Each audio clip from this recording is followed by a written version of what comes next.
Hey guys, Brockshield here, picking back up where we left off.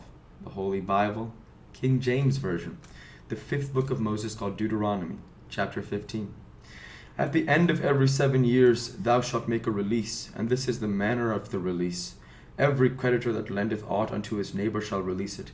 He shall not exact of his neighbor or of his brother, because it is called the Lord's release. Of a foreigner thou mayest exact it again, but that which is thine with thy brother, thine hand shall release. Save when there shall be no poor among you, for the Lord shall greatly bless thee in the Lord, which the Lord thy God giveth thee for an inheritance to possess it. Only if thou carefully hearken unto the voice of the Lord thy God, to observe to do all these commandments which I command thee for this day. For the Lord thy God blesseth thee, as he promised thee, and thou shalt lend unto many nations, but thou shalt not borrow, and thou shalt reign over many nations, but they shall not reign over thee.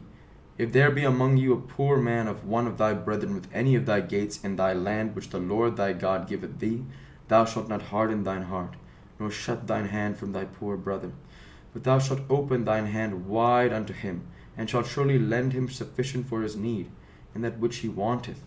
Beware that there be not a thought in thy wicked heart, saying, The 7th year, the year of release, is at hand, and thine eye be evil against thy poor brother, and thou givest him not, and he cry unto the Lord against thee, and it be sin unto thee.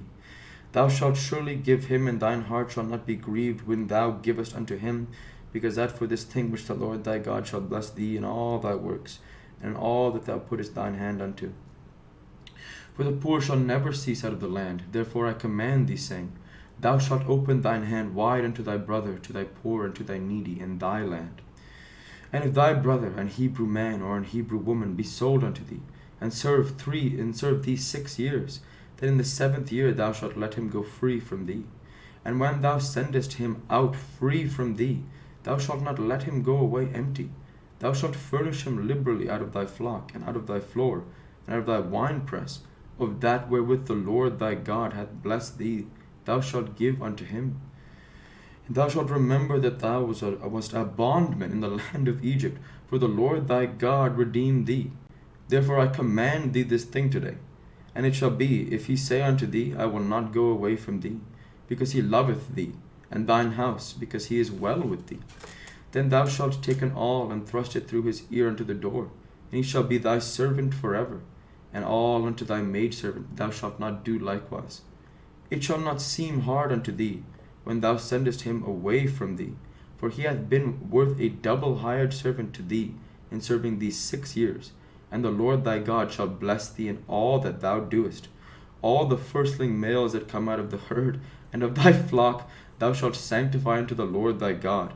Thou shalt do no work with the firstling of thy bullock, nor shear the firstling of thy sheep. Thou shalt eat it before the Lord thy God, year by year, in the place which the Lord shall choose, thou and thy household. And if there be any blemish therein, as if it be lame or blind, or have any ill blemish, thou shalt not sacrifice it unto the Lord thy God. Thou shalt eat it within thy gates. The unclean and clean person shall eat it alike, as the roebuck and as the hart. Only thou shalt not eat the blood thereof. Thou shalt pour it upon the ground as water.